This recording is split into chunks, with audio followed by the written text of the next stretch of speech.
Então, bom dia a todos. Vamos dar início ao segundo dia de atividades do Colóquio CONENGE BIM. Para começar, apresentando então o nosso orador da manhã, o professor Sérgio Roberto Leuzin de Amorim. Ele é arquiteto, doutor em engenharia de produção, professor titular da Universidade Federal Fluminense e pesquisador CNPq até 2010. Atualmente é sócio-gerente da GDP, Gerenciamento e Desenvolvimento de Projetos, empresa de projetos e consultoria referência no uso de processos BIM, desde estudos de viabilidade até o projeto executivo e acompanhamento de obras. Consultor para empresas e organizações públicas como Fiesp, a BDI, Senai e a BNT. Coordenou a elaboração de guias para desenvolvimento e contratação de projetos BIM para a BDI MDIC. Autor do livro Coordenação e Gerenciamento de Projetos BIM. Participa da BNT CE 134, Modelagem de Informação na Construção, onde colabora no desenvolvimento de normas sobre o BIM. Sérgio, então a palavra é sua. Bom dia a todos. Eu vou, então, compartilhar a tela. Ok. Vou fazer uma apresentação em que a gente vai relatar, na verdade, todo o nosso trabalho que a gente vem fazendo sobre a implantação de BIM em algumas organizações, gerou esse material que eu vou estar apresentando para vocês. Então, esse material é resultado de uma experiência prática ao longo, desde 2016, que a gente vem trabalhando com a implantação de BIM, né? E esse processo foi sendo apurado aos poucos, né? Ela já me apresentou. Então, nós vamos falar um pouco do BIM como processo de inovação tecnológica, esclarecer de que BIM nós estamos falando, né? O fluxo de projeto, o ambiente comum de dados, a colaboração de BIM, que fazem parte desse processo BIM. E daí nós vamos discutir quais são as etapas para fazer uma implantação, por que implantar o BIM, e falar sobre os riscos e equívocos mais comuns na implantação. Ao longo desses anos, a gente tem percebido uma série de organizações, de empresas, que têm trabalhado na implantação e não têm tido sucesso. Então, acho que às vezes a gente aprende mais com os erros do que com os sucessos, né? E, finalmente, um roteiro para o planejamento de implantação. Em primeiro lugar, a gente tem que contextualizar o que é esse BIM. Quer dizer, não é um CAD melhorado, um conjunto de tecnologias que vai substituir. Ele é um conjunto de tecnologias que vai substituir, ou que substitui, esse processo de projeto CAD com muitas vantagens. Mas ele acrescenta muitas possibilidades de solução, de processos, etc. e tal. O ciclo completo de produção, quer dizer, do projeto até a entrega da obra, que é o chamado ciclo longo de desenvolvimento, ele é, por natureza, muito longo. Então, por isso, a implantação em qualquer organização vai se estender por alguns anos, porque para você implantar, você tem que ter passado por todo o ciclo de produção. O governo federal e diversos governos estaduais e até mesmo municipais já se definiram por uma estratégia BIM, né? Foi estipulada pelo governo federal e houve uma grande adesão de governos estaduais, especialmente na região sudeste, mas também no nordeste, né? E esse processo todo leva ao seguinte, quer dizer, o BIM é uma inovação disruptiva, é uma mudança de cultura, né? Ao contrário das inovações incrementais, no BIM você tem uma alteração radical de um processo. Então, por isso é chamado de disruptivo. Ou seja, quando você rompe com os padrões, com os modelos e tecnologias já estabelecidos no mercado. E por isso a importância de você ter cuidados para fazer uma implantação. Porque se você vai trocar todo o seu processo, isso não é uma chave que você vira da noite para o dia. E se é uma mudança tão radical, por que ela é necessária, né? A necessidade disso vem do fato que a indústria da construção tem uma queda de produtividade do trabalho muito forte se comparada com os demais setores manufatureiros, né? E, evidentemente, que nenhum setor da economia pode ter diferença de desempenho significativa em relação aos demais, porque senão ele se torna pouco atrativo para os investidores. E esse ganho de produtividade que foi feito nessas outras indústrias, na agricultura, manufatura, ele se deveu ao uso intensivo de tecnologia de informação. Houve todo um processo de verticalização que foi possível através de tecnologias de informação, ou seja, que fizeram integração entre as áreas de projetos, produção, operação. Mas isso na indústria automobilística e aeronáutica, que foram as pioneiras nesse processo, foi possível porque elas são áreas muito verticalizadas, ou seja, você tem uma verticalização entre a empresa que faz a montagem e todos os seus fornecedores. E no caso da construção civil, nós temos, na verdade, um grande número de segmentos, né? Parte desde setor de materiais de construção até mineração, e aí você tem comércio, distribuição, que são segmentos muito isolados um dos outros. Então, você fazer essa integração é muito difícil, porque, inclusive, cada um tem processos muito diferentes e, principalmente, cada segmento desse fala, vamos dizer assim, um idioma diferente do outro, usa um dialeto diferente do outro, usa processos, meios de referência a materiais, como terminologias, etc., são diferentes. Então, o desafio é como que você vai integrar um setor tão diverso e tão disperso. E o BIM veio exatamente responder a isso, porque ele torna possível o trânsito de um pacote de informação entre as diferentes áreas de um modo homogêneo. Então, isso dito, a gente percebe que o BIM não é uma meta em si, né? É um meio para você atingir a melhoria de processos. Um meio para você ter maior produtividade nos projetos, nas obras e operação de edificações. Para conseguir melhor acurácia nos projetos e na gestão dos projetos, né? Acurácia também na verificação da qualidade da solução, ou seja, da qualidade da concepção e da documentação. E também vai agregar valor a diversos serviços na construção. E aonde que está a grande diferença entre o BIM e o processo CAD, vamos dizer assim, né? No processo CAD, você imagina uma obra em 3D e tem que traduzir aquilo que foi imaginado numa série de desenhos, cada um numa disciplina diferente e cada uma dessas disciplinas utilizando um dialeto próprio, ou seja, uma simbologia, uma maneira de fazer a representação diferente das outras. Depois você tem que dar um jeito de integrar isso tudo e fazer a obra, que evidentemente é em 3D, né? No processo BIM, você imagina em 3D,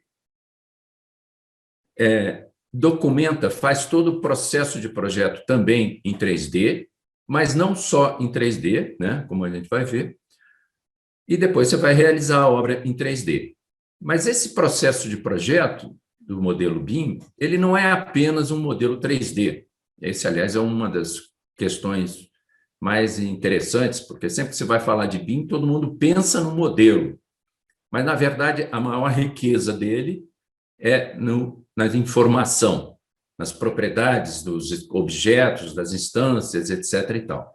Então, o modelo BIM, na verdade, ele tem duas partes, vamos dizer assim. Uma parte de representação 3D, com a geometria, texturas, e a parte da informação associada. Que é bom frisar que essa informação associada, ela nem sempre está diretamente inserida no modelo, mas ela está vinculada ao modelo, mas está armazenada de outra forma. A outra grande diferença resultante desse processo é que o processo CAD é um processo linear, em que você tem a concepção das disciplinas, a documentação e depois a compatibilização, essa etapa de compatibilização que é infernal, né? Aí vai ter uma hora que ela vai estar aceita, ou se não tiver aceita, você tem que voltar a fazer tudo de novo, inclusive a documentação para fazer a compatibilização de novo, E chega uma hora que todo mundo cansa e libera para a obra, né? No BIM, o processo é diferente. Você tem uma série de trabalhos em cima de modelo. Você já começa com um modelo base, em geral, um modelo base de arquitetura. As outras disciplinas interagem com esse modelo base. Existem ciclos de otimização.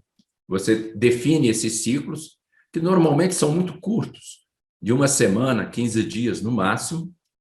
E após um determinado nível de desenvolvimento, você faz uma validação do modelo e pode publicar a documentação desse modelo. Então, você desenvolve a documentação e faz a extração dos documentos. E esse ciclo vai se repetir a cada etapa do projeto. Uma questão que eu sempre gosto de contar é o caso da incorporadora que nós trabalhamos, em que foi feita a implantação do processo BIM, e depois a gente desenvolveu 2 projetos, e finalmente os projetos estavam na hora de ser contratados, e fizemos uma espécie de licitação interna com 3 construtoras para definir quem que ia executar a obra. E nesse momento, nós percebemos que nunca nenhuma planta tinha sido plotada. Ou seja, nós produzimos plantas de projeto básicos, desenho de projeto básico, estudo preliminar e o projeto executivo.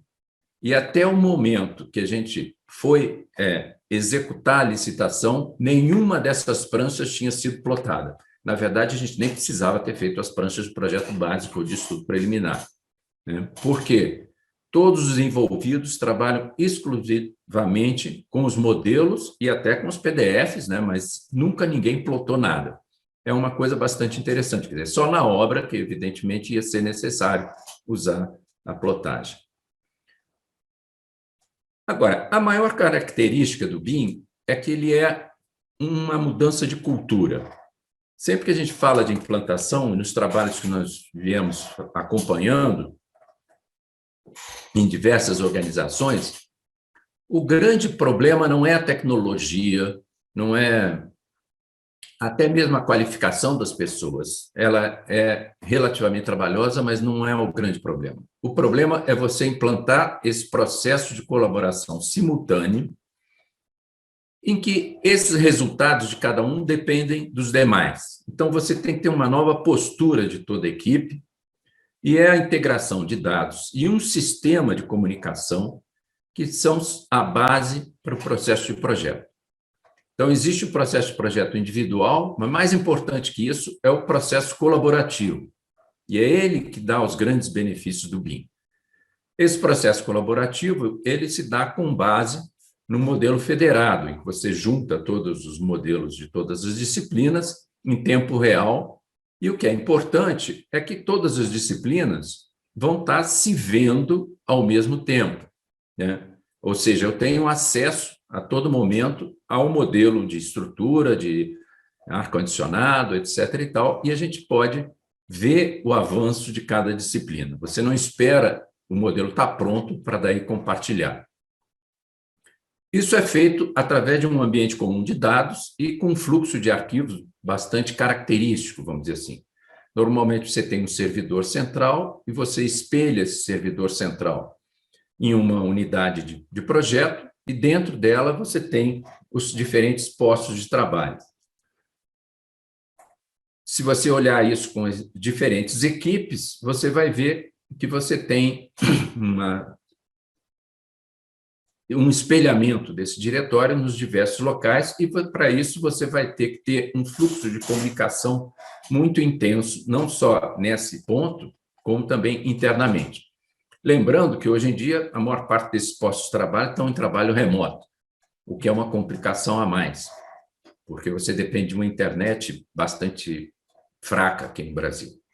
E cada pessoa que está num posto de trabalho precisa se comunicar com todos os outros postos de trabalho. Ele vai solicitar informação e vai receber uma solicitação, essa resposta dessa solicitação. E isso vai ocorrer dentro de uma plataforma integrada de colaboração, que vai juntar todos os dados e permitir esse trânsito da comunicação entre os projetistas, evidentemente, de um modo organizado e controlado. Para isso é utilizado o BCF. Isso virou realmente um padrão, quase todos estão trabalhando com BCF, a única exceção é a nossa maior fornecedora de software, de arquitetura e de engenharia, que trabalha com ele, mas trabalha mais ou menos, né, vamos dizer assim. E ele permite a troca de informações porque ele tem todo um padrão sobre como que essas informações são feitas e como que esse fluxo é trabalhado. Por isso que os arquivos BCF podem ser livremente trocados entre os diversos aplicativos que estão, evidentemente, preparados para isso. Nesse fluxo básico de comunicação, você tem um modelo A e um modelo B, você faz uma verificação num sistema de model checker, tipo Navis, Solibri, o Zoom Pro também. Então, hoje em dia, nós temos vários model checkers disponíveis, e aí você emite as questões em BCF. Note que isso aqui está acontecendo ainda no ambiente do projetista, normalmente, embora possa acontecer no ambiente web, posta essas questões no ambiente de colaboração e tem um retorno delas para todos os outros. Essas ferramentas de coordenação e colaboração, que são várias, né, elas são normalmente integradas com o seu aplicativo de projeto, com o seu aplicativo de planejamento de obra, com aplicativos diversos, né, com funções diversas, e muitas vezes com os próprios visualizadores. E o interessante delas é que você trabalha com ela dentro desse aplicativo. Quer dizer, aqui você tem uma tela do Revit, depois aqui atrás tem telas do Navis, e dentro desse aplicativo você gera e gerencia os seus questionamentos, e pode postar esses BCFs sem sair do seu ambiente de trabalho. Isso vai, evidentemente, para um ambiente de trabalho que é na web, né, onde você pode ter também reuniões, etc. e tal. Um outro ponto importante, quando você fala de integração, de implantação de BIM, é a integração com os sistemas ERPs da organização. Quer dizer, não faz sentido você ter uma implantação de BIM e não tratar de integrar esses dados, ou seja, dos dados trafegarem para o sistema de gerenciamento da própria organização. Normalmente, isso é feito através de um acesso, de um modo de você extrair quantidades previstas, por exemplo, do modelo BIM, e dentro do seu ERP trabalhar com orçamento, planejamento. Isso vai voltar com datas para o modelo BIM, para que ele possa ser aplicado, por exemplo, na obra, e acontecer o monitoramento da obra.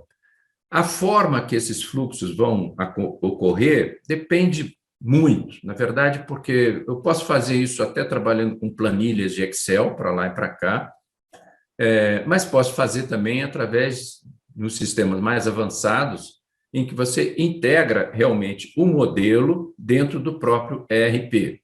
Ou seja, hoje em dia existem sistemas da Oracle, da SAP, que admitem a leitura direta dos arquivos de BIM.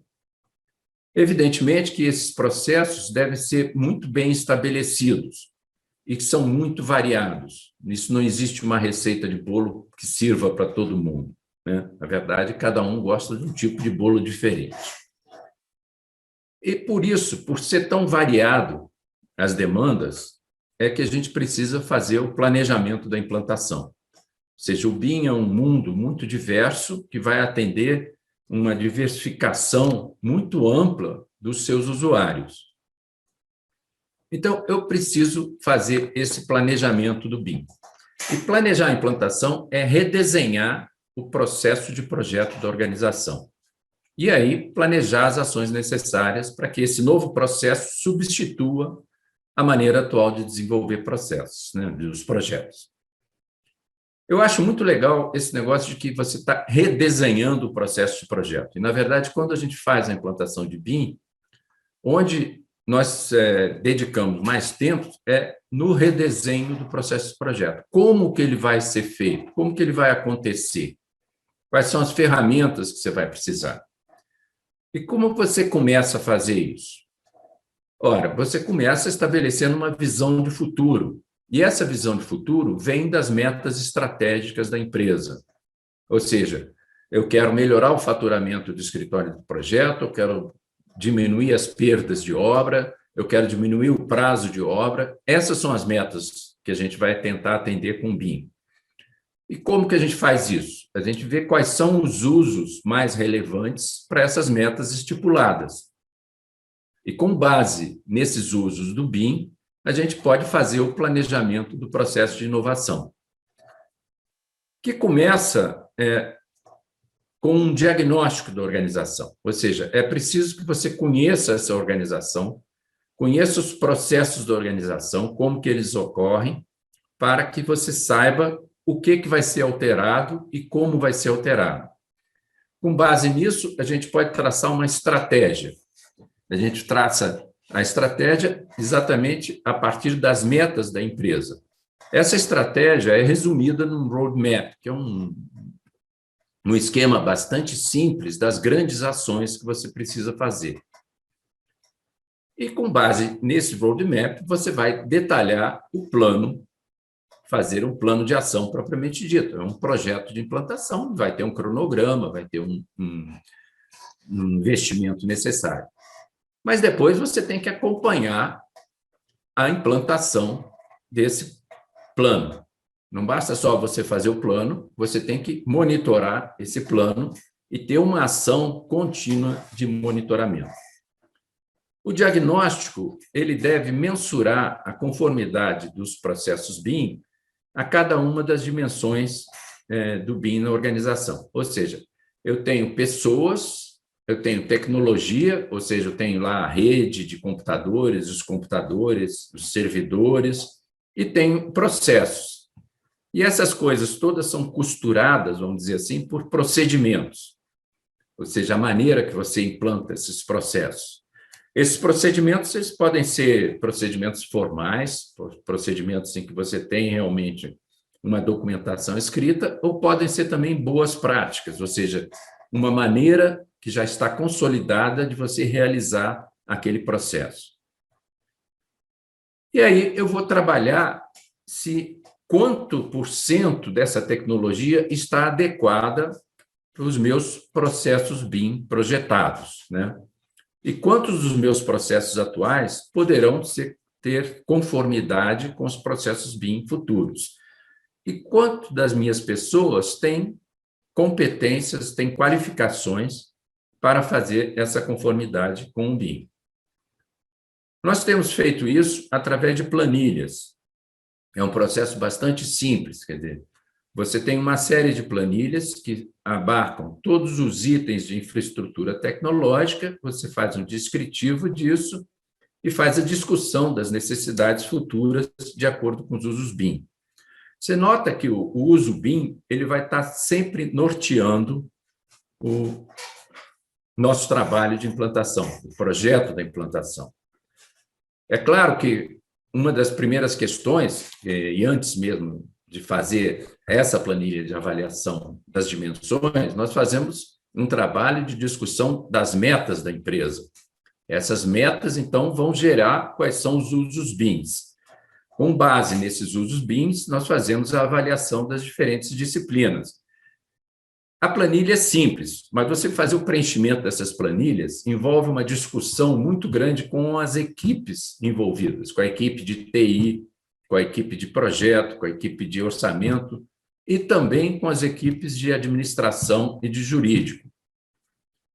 Por quê? Eu tenho que saber cada participante dessa organização, ele vai ser habilitado, vai ser capacitado em determinados usos e determinadas competências para aquela função. E você vai ter que saber quantos desses técnicos que estão aqui estão efetivamente capacitados.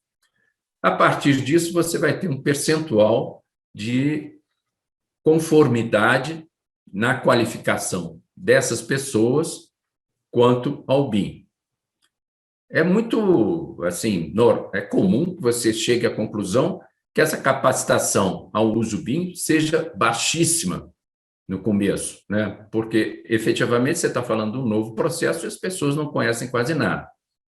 Do mesmo modo que aqui, na parte de tecnologia, às vezes ocorre de você ter um ambiente tecnológico muito fraco, uma rede de computador muito ruim, os micros muito ruins, mas isso não é normalmente o maior problema. O maior problema normalmente vai dar na área de processos também, porque você tem uma série de processos que devem ser checados. Essa lista dos processos, ela já foi estabelecida na ISO 19650, na parte 2, especificamente da ISO 19650, que lista todos os processos do processo de gestão de informação, que é o cerne do BIM. Note bem que quando você está fazendo uma avaliação de capacitação do BIM, a maior parte da avaliação é voltada ao processo de gestão de informação. Ninguém vai avaliar a competência do projetista no desenvolvimento de projeto. E mesmo a competência do projetista na operação do software de projeto, que evidentemente deve ser avaliada, não é talvez a parte mais importante, por incrível que pareça. Você ensinar um projetista a usar o Revit ou usar o ArchiCAD é relativamente simples. E ele pode ter uma competência ainda não muito grande, mas ser capaz de fazer o BIM. Mas o mais comum é que ele seja muito competente na operação do aplicativo e seja incompetente na gestão da informação. E, por último, nós temos a parte de procedimentos e normas, em que a gente avalia se aquelas normas estão realmente consolidadas e se reflete na competência da execução daquele processo, se reflete num procedimento consolidado ou numa boa prática consolidada.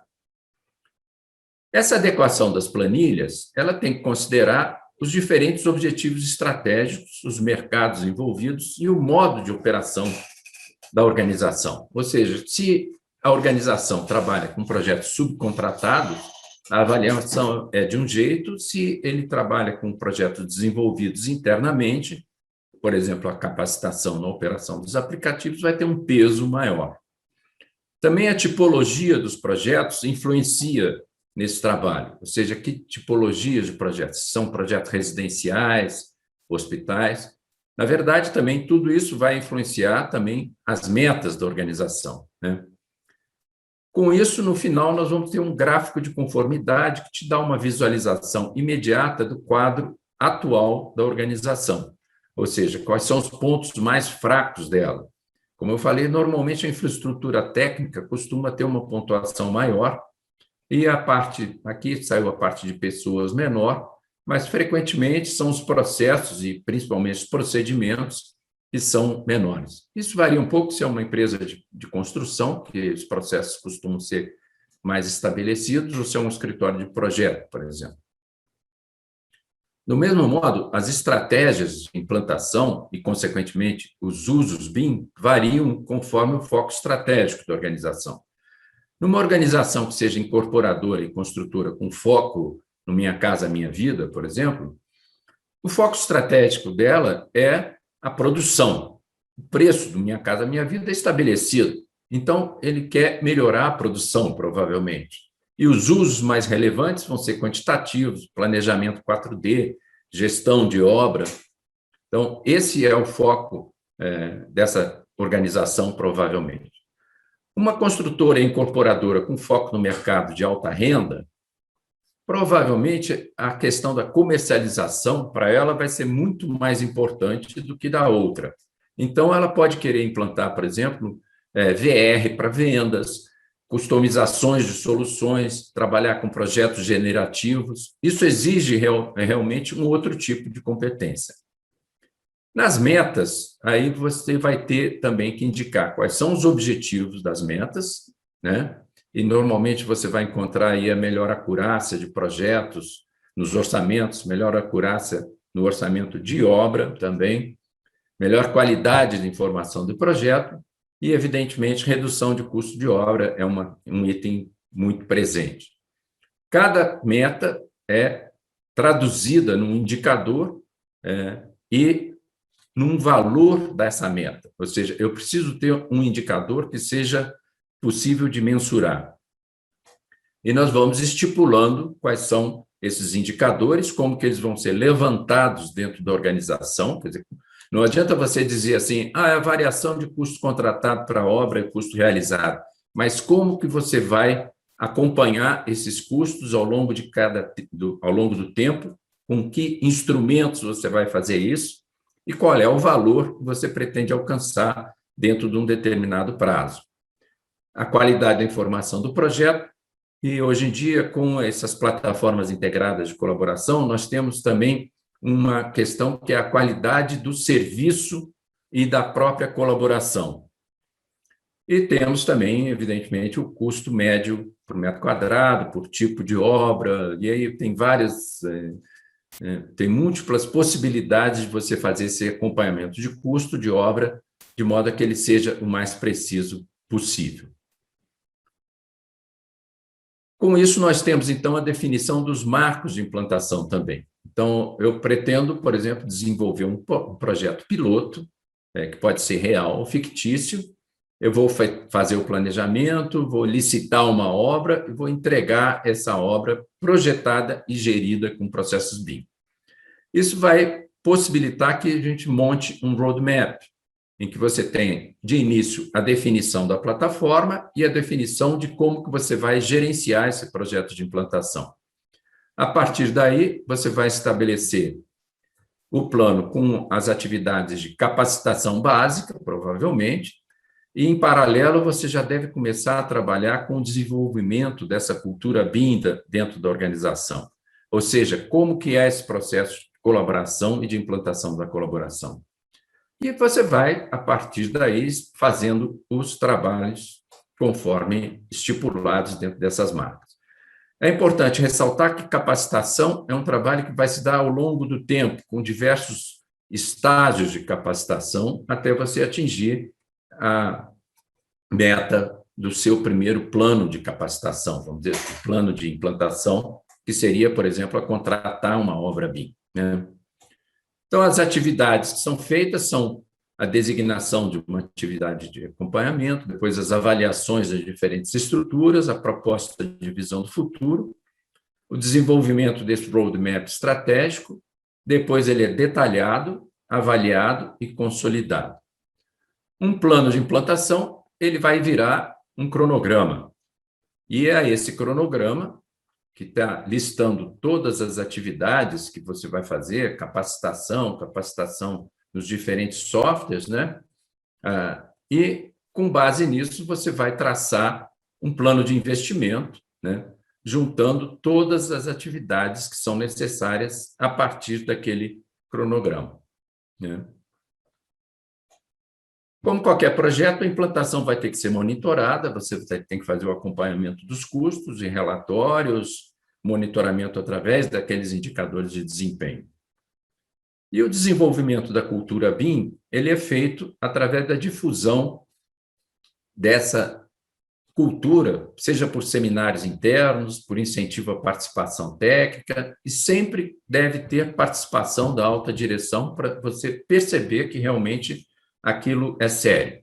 Em organizações de maior porte, a gente considera normalmente um plano de incentivo ao desenvolvimento individual, seja por bonificação, por reconhecimento formal, ou decorrentes de ganhos de produtividade.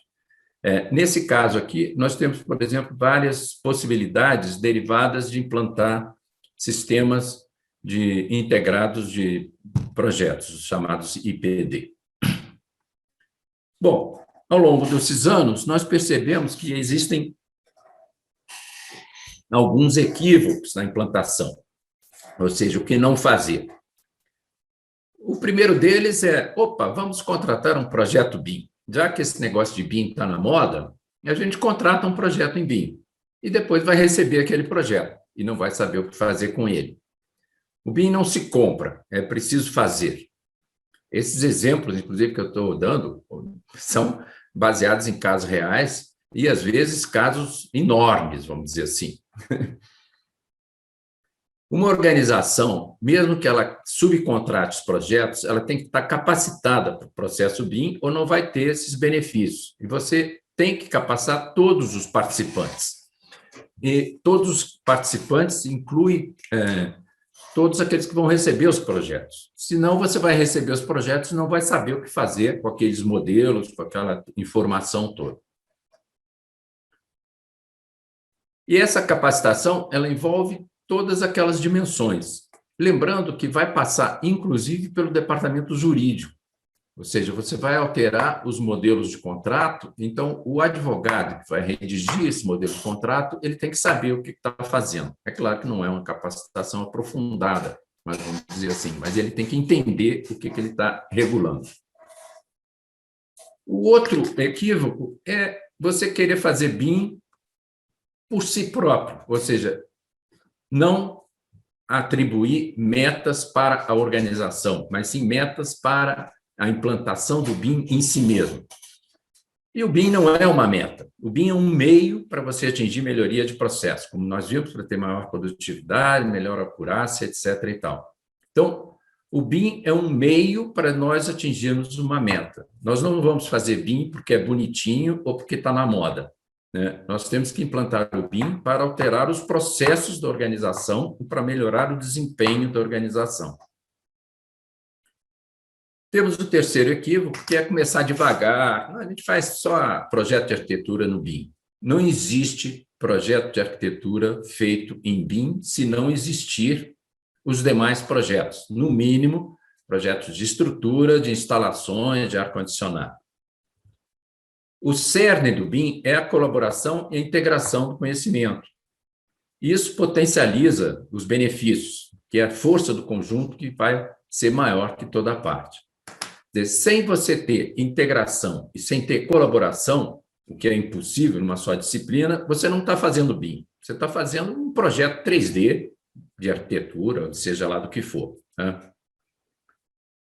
Aqui nós temos o maior dos equívocos, que são os projetos híbridos. É você exigir produtos de CAD, os DWGs, no processo BIM.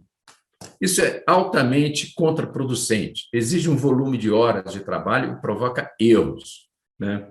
Então, quando você tem um projeto híbrido, na verdade, você está duplicando o trabalho, porque você vai ter que fazer os entregáveis de projetos em BIM e depois vai ter que transformar aquilo em DWG. E essa transformação, ela sempre induz a erros.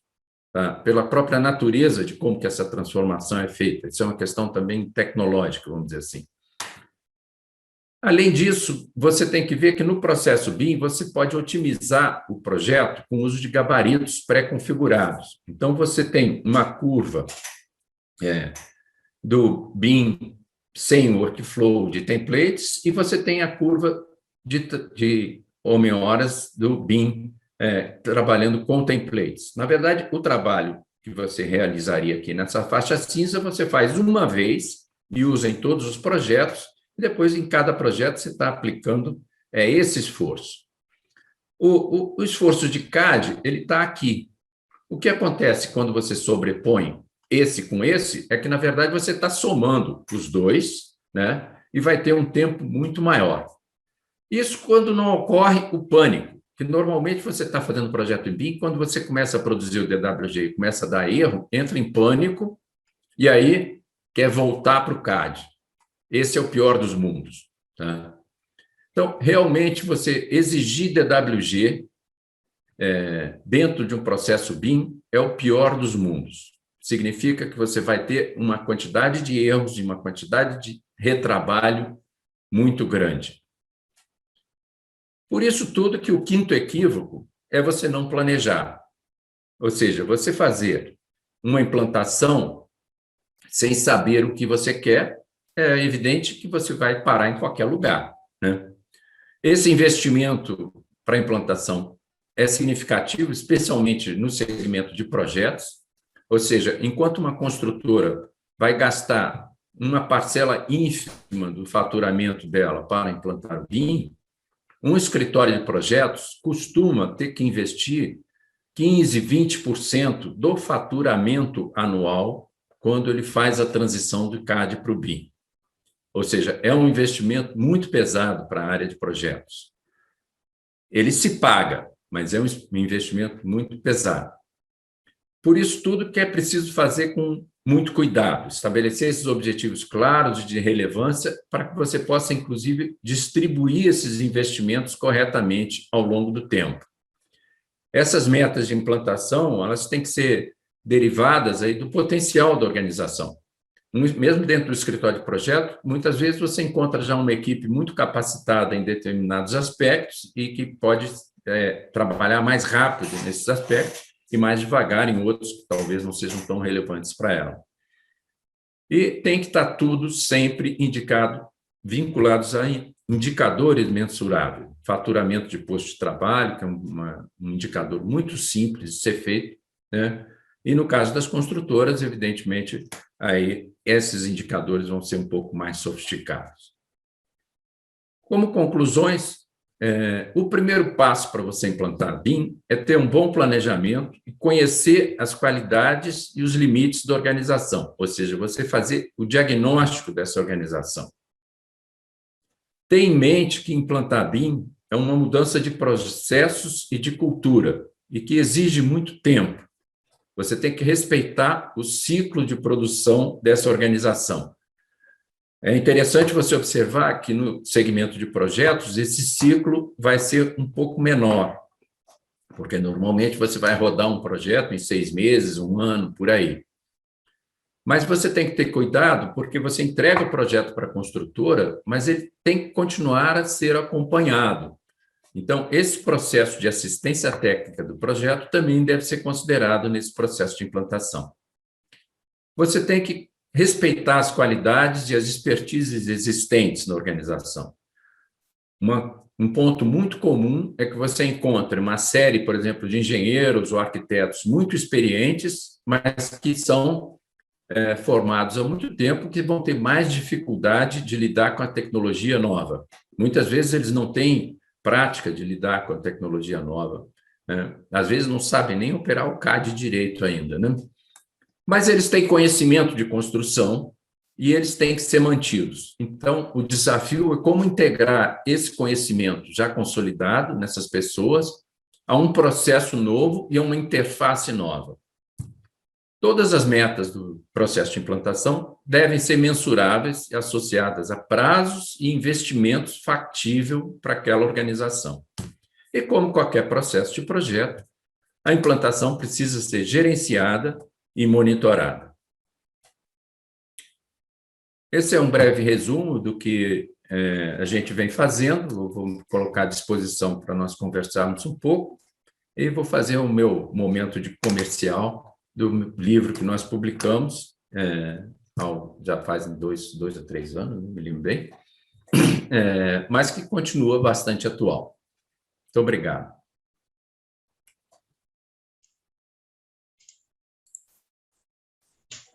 Obrigada, Sérgio, por sua bela apresentação. E a gente começa a colocar as perguntas aqui, mas eu já queria começar com uma pergunta direta. Se fala muito na colaboração, em você envolver toda a empresa e todos os profissionais. Bom, e a situação quando você faz um projeto, mas ainda não sabe quem vai ser a construtora? Isso é um conflito, vamos dizer assim, inerente ao nosso processo de produção como um todo, né? Você está se referindo normalmente ao caso das empresas públicas, por exemplo, vai fazer uma licitação pública de projeto. E que é pior, ele licita em cima do projeto base. Então, você tem... isso é um limitador. Você não vai nunca conseguir fazer um projeto tão bem feito como se você tivesse a questão da inserção do pessoal de produção desde o início. Mas você pode minimizar isso através de um bom plano de execução BIM. Quando você faz a implantação, quando você faz um projeto BIM, você faz um plano de execução BIM e existe uma proposta que é o plano de execução BIM na fase 1. Ela é antes da contratação, ou seja, antes da licitação. E esse plano de execução BIM ele vai ser renegociado quando for feita a contratação. Esse procedimento pode ser aplicado. O problema é que você tem que ter esse plano de execução BIM como parte do edital. Ou seja, quem vai redigir o edital tem que ter conhecimento para que inclua essas questões do que pode ser eventualmente alterado depois. O que vai ser negociado? E isso é estipulado no plano de execução BIM na fase 1 e depois consolidado após a contratação da obra na fase 2. Na verdade, o plano de execução BIM, nesse caso, ele vai ser feito em 3 fases. Ele vai ser feito numa primeira fase, antes de você contratar os projetistas, e depois de contratar os projetistas, tem uma fase que você consolida a execução do projeto em BIM, e depois você tem a fase que você consolida como que esse processo de projeto BIM vai ser lançado durante a obra. Como que a obra vai ser acompanhada, quais são os processos BIM que vão ocorrer na obra. Você tem que ter definido isso no edital. E aí, nesse caso ainda, o projeto que vai acompanhar a obra, porque a gente partir pela mesma situação de uma empresa pública, que licita o projeto, não necessariamente quem desenvolve o projeto depois vai acompanhar a obra. Depende, né? Isso não é... Isso, vamos dizer assim, é a forma mais encontrada no mercado. Mas nada disso é obrigatório. Na verdade, você tem modos de estipular que aconteça de outra forma. E você nota o seguinte, que o acompanhamento da obra, ele vai se dar já com a obra virtual pronta. Essa é a grande diferença. Você não vai fazer a obra em cima de um projeto básico, né? Mesmo que ocorra o caso que você contratou a obra apenas com base no projeto básico, em primeiro lugar, esse projeto básico já está compatibilizado. Em segundo lugar, você vai ter a etapa de desenvolvimento do projeto executivo executado de acordo com o seu plano de execução BIM. E, nesse caso, você vai ter a construção virtual executada antes da obra, né? Consequentemente, a obra vai ter menos problema. Agora, tudo isso, no caso das organizações públicas, ainda está muito no âmbito da teoria, porque você não tem rigorosamente nenhum exemplo de obra pública executada no Brasil do jeito que eu acabei de descrever. Infelizmente. Mas estamos começando, né? Já teve obra pública feita com projeto BIM, mas esse cuidado que eu descrevi, do processo licitatório, esse negócio todo, isso ainda não foi implantado em nenhum caso. Tá. O Yuri pergunta, de certa forma, o BIM não se restringe apenas a projetos, certo? Pensando no cenário do perfil das empresas que recorrem a uma implantação BIM, ela tem essa concepção de que BIM abrange até mesmo processos que resultam em melhorias na execução do projeto? Ou elas querem, de fato, implementar apenas novos softwares de projetos? Como é essa relação? Essa questão de querer só o novo software, isso é o lado fácil, vamos dizer assim, né? Vamos implantar BIM, compra aí as licenças. Esse é o erro mais frequente. Uma grande organização do setor elétrico aqui no Brasil não tem 300 e poucos engenheiros. Resolveu implantar BIM, a revenda da fornecedora foi lá e disse, opa, você precisa de 300 licenças. E vendeu 300 licenças que nunca foram usadas durante 2 anos. As licenças caducaram, tá? E o pessoal da engenharia chegou para o diretor de novo, olha, as nossas licenças caducaram, vamos ter que comprar de novo. Ninguém tinha usado, né? Porque o difícil não é você comprar a licença, o difícil é você ter essa visão de processo. E note bem que o projeto é a parte mais... na verdade, é a ponta do iceberg, né? Se o processo de implantação é um iceberg, o projeto, a parte de concepção, é essa parte que fica de fora, que todo mundo vê. Mas o processo de implantação está ali debaixo do mar. E é ele que vai afundar o navio, se for o caso, ou que vai fazer ter sucesso, né? Então, você precisa... A gente dá muita atenção a essa parte da concepção do projeto, porque é ali que tudo começa. Eu não posso fazer uma obra se não tiver projeto. Eu não posso me beneficiar da redução de custo produzida pelo BIM se eu não tiver um projeto feito em BIM, bem feito.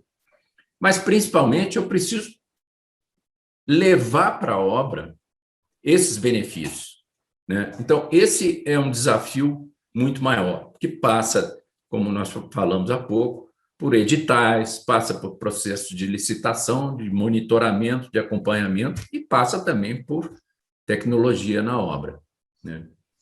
Então, sim, a gente olha muito para o projeto, porque essa é a parte que aparece mais, vamos dizer assim, de imediato, né? Mas se é a primeira parte, a gente tem que resolver isso. Mas eu não diria que ela é nem a mais difícil, tá? E nem... Ela é essencial, mas ela não, sozinha ela não faz. Tá. O professor Maurício, obrigado, professor, por tão interessante apresentação. Como você vê o desenvolvimento da competência em BIM em currículos que pouco focam em competências, que pouco lidam com questões organizacionais ou trabalho em equipe? Esse é um desafio para vocês aí, né? Não só para vocês, mas para vocês ele é muito relevante. Realmente, você não tem como fazer uma boa formação em BIM dentro de uma formação segmentada como é a nossa, né? Como é que eu vou formar um arquiteto em BIM se ele não está interagindo com os engenheiros?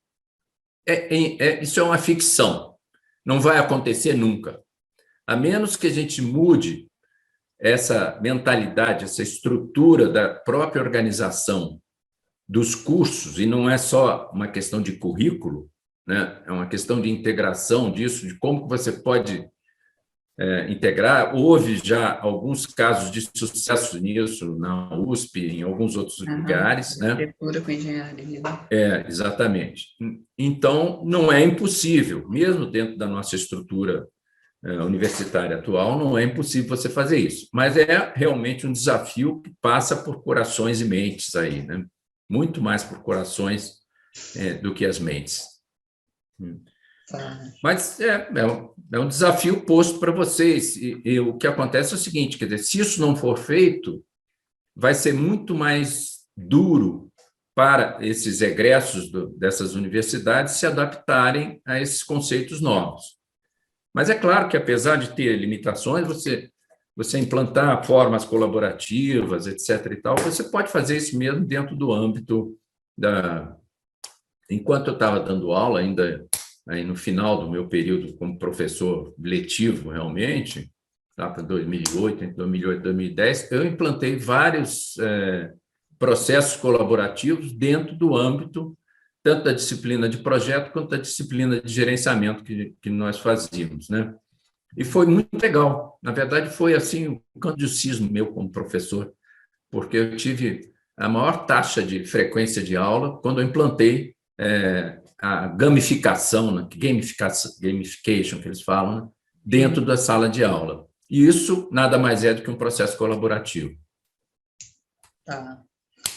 A Lia Soares pergunta: a implantação BIM em grandes escritórios, como demonstrado, é complicada, mas a grande maioria de escritórios que temos na região são pequenos escritórios, não vinculados a grandes empresas. Qual forma que você indica para a implantação dos pequenos escritórios? No caso, a implantação do BIM, né? Como eu falei, a implantação do BIM nunca é isolada. É claro que um escritório de arquitetura pode passar a trabalhar com ArchiCAD, vai ser um bom negócio, ele passar a trabalhar com ArchiCAD, com Revit, né? São os dois principais softwares aí, mas tem outros, Allplan, ACA, etc. Então, é um bom investimento para ele, mesmo que seja simplesmente para melhorar seus processos internos, tá? Ele pode ter que fazer isso de modo um pouquinho mais lento, mas ele tem que olhar para fora do escritório para saber como que ele vai poder fazer essa implantação real. Ele tem que buscar parceiros, projetistas de instalações, de estruturas. Estruturas é muito fácil de você fazer essa integração, vamos dizer assim. As maiores dificuldades é realmente na área de arquitetura e de instalações prediais. Hoje em dia, mas já não é mais nem tão forte assim a dificuldade. Mas ele tem que ter parceiros. E depois ele tem que ver como que vai ser esse processo colaborativo. Quer dizer, existem ferramentas mais sofisticadas de colaboração, mas existem ferramentas mais simples. E tudo depende do tipo de obra que você está fazendo. Se é um pequeno escritório que se dedica a prédios residenciais relativamente simples e residências propriamente ditas, essa ferramenta de colaboração vai ser uma ferramenta simples, não precisa ser um ambiente comum de dados sofisticado, nada disso. Você vai adequar a ferramenta ao que você precisa. Então, se trata de você definir o que você quer e qual a ferramenta que é necessária. E não pensar imediatamente, vou ter que usar o BIMTrack, BIMSync. Não, o BIMSync é só para grandes projetos. Eu tenho soluções em BCF que promovem a colaboração, às vezes sem custo nenhum. Tá. Bom, o Jorge Luiz Patriota agradece. Muito boa apresentação, parabéns, Sérgio. A Lia, Obrigado. Ela comenta que aqui na UFJF, na PROINFA, que é a Pró-Reitoria de Infraestrutura, estamos implementando o uso do BIM nos projetos, mas bastante incipiente. Realizamos os projetos no escritório e também fiscalizamos a obra. Estamos ainda na descoberta das ferramentas e metodologias. Eu acho até que, aproveitando esse comentário dela, né, de maneira geral, você consegue ter uma percepção dessa implantação do BIM? É uma coisa que a gente poderia dizer que já está acontecendo muito, ou realmente ainda é uma coisa incipiente? Eu acho que na instituição pública a gente tem mais problemas ou mais dificuldades a serem vencidas, né? Uma dificuldade que tem na área pública é que você tem que fazer o orçamento num ano para executar no outro, né? E, dada a velocidade de desenvolvimento da tecnologia, provavelmente no outro ano, aquilo que você planejou no ano anterior já não é a melhor solução. Então, esse é um dos problemas que a gente tem encontrado. Mas isso não é assim, um empecilho total. Vai ter que fazer um ajuste de orçamento depois, toma lá da cá, não é um maior empecilho. Assim, a área de...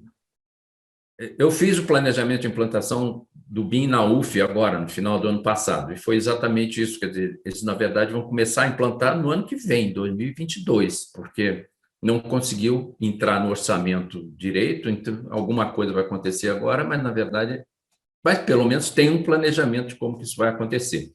Exatamente na área da prefeitura, vamos dizer assim, universitária, né? Uhum. Que é uma área muito interessante para a implantação de BIM, e principalmente porque ela é uma operadora desse patrimônio, né? Então, o projeto de implantação tem que ser voltado basicamente como gestão de patrimônio. E fazem projetos, mas são projetos relativamente pequenos, vamos dizer assim, projetos de reformas. Agora, nessa penúria, então, não vai ter projeto novo tão cedo, né?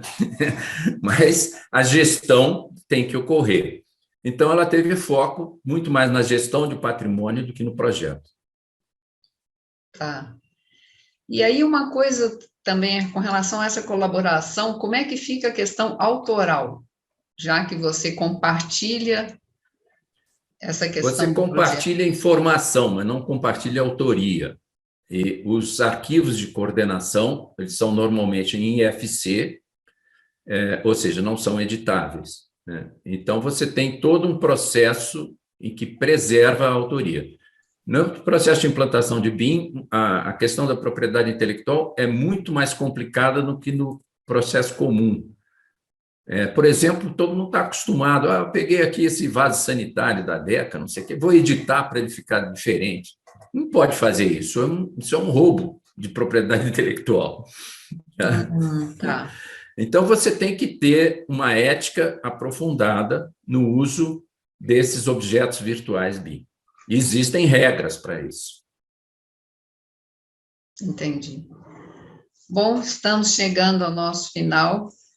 Agradeço muitíssimo a sua apresentação. E já tem gente aqui me pedindo pela apresentação que você se comprometeu a disponibilizar. Já mandei, já está no seu e-mail. Então, tá bom. E aí, semana que vem, a gente, então, vai disponibilizar para os participantes. Eu que agradeço, é um prazer estar aí colaborando com a Federal de Juiz de Fora, uma instituição muito querida minha, onde eu tenho grandes amigos aí. Tenho saudade de visitá-los. Vamos esperar a pandemia passar para a gente poder encontrar presencialmente, né? Exatamente. Tá, ok, então. Logo, pessoal. Tchau, tchau.